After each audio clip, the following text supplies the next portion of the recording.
This one is from r/malicious compliance.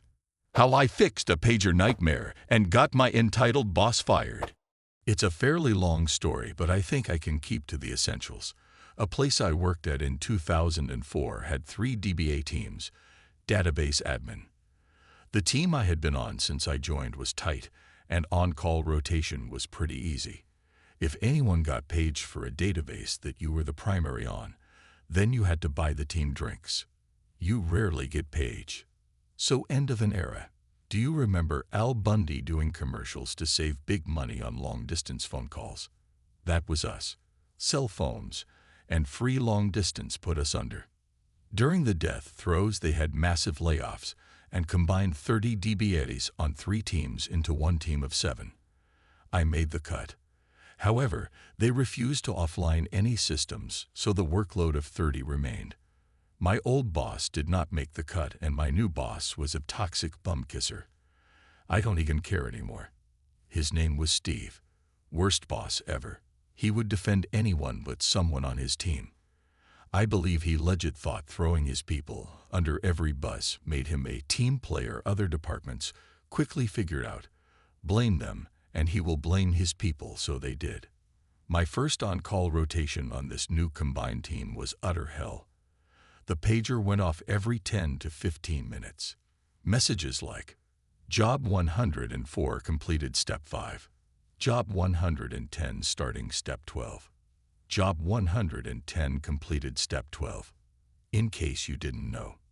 First, these are not things you page out for.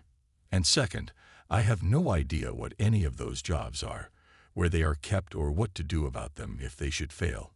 No idea. On and on all night long. You can't ignore them, as you might miss a real message about an actual database problem. So you get 0 sleep, and with the diminished staff, they expect you there the next day. When I started ranting the next day, the folks left from that particular team said it's always been that way. That was nuts, and we are short-staffed, so I set out to fix the problem. I looked at every message that got sent to the DBA pager crew and added the prefixes info and warn to every message, which I kept it short for the pager. Then I changed the pager daemon to route anything starting with info to email and only route warn to pagers. Worked like a champ. We went from 50 pages a night to maybe 1 per night, and often none.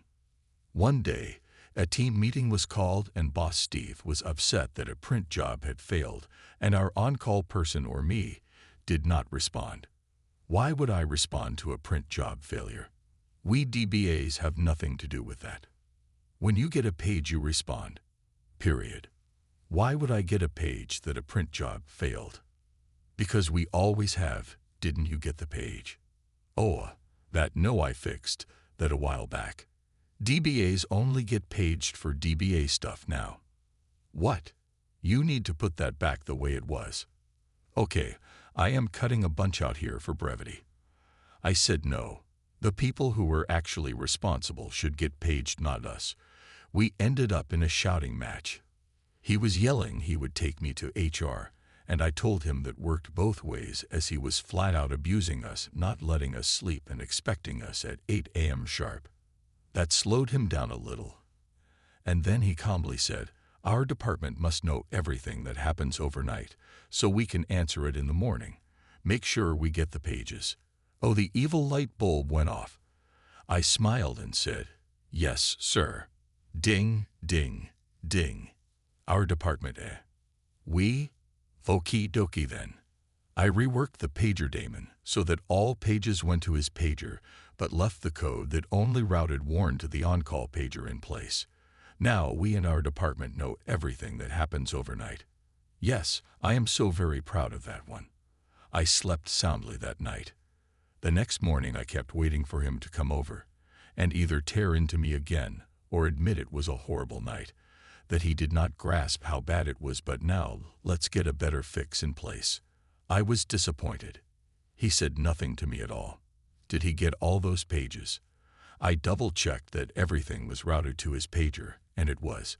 He just would not admit he was wrong. I was impressed. I thought he was tough but stupid, getting all those pages every night and never saying a word. That was the end of malicious compliance. Now start petty revenge. A few weeks later, I was doing an upgrade outage overnight. We were getting to a critical point and needed a decision to roll back or continue and exceed the outage window. I paged him several times. No answer. We all sleep through pages from time to time, so I rolled back and emailed all concerned. No big, but he never got back to me. That was odd. The next Monday, I mentioned it to the team, and several folks said, yeah, he does not answer pages after hours anymore. Aha. He was not tough. He just started turning his pager off before bed. Still too chicken to admit he was wrong. A few weeks later, I was on call again, and late Sunday night I got paged to come in immediately. To keep it brief, the system that went down was a federally mandated system with severe financial penalties for downtime beyond a limit. We were reaching that limit. It was a huge amount of money. All hands on deck. Even the CEO and CIO were there. Developers, sysadmin, network, security, and DBA with their bosses were all on laptops in the conference room. This was big. Thank God it was not a DB problem. It turned out to be a network. The CIO said he appreciated us and wanted all there just in case. No problem. Sometimes that is the life we choose. At about 5 a.m. Monday, after a long night, the CIO says to me, "Hey, I have paged your boss like a dozen times.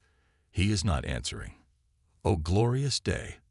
With a shrug, I very casually say, "Oh yeah, Steve never answers pages at night." He said nothing out loud, but I saw his face cloud up. About 7:30 issues are resolved, and we are watching transactions flow across to the feds. I am watching the DB to make sure the huge backlog is not gumming it up, but I am just watching as all is well.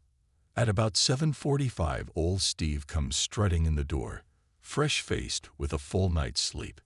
As he walks past the full conference room, he does a double take and stops. When he sees all the heavy hitters and us plebes in the room, his face falls.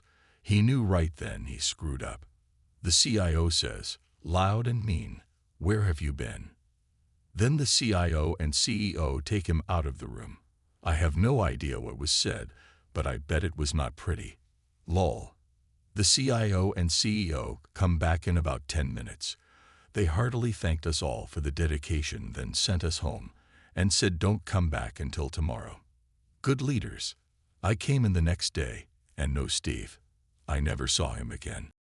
Thanks for watching. If you enjoyed this video, please give it a thumbs up and check out these videos for more great content. Also, don't forget to hit that subscribe button.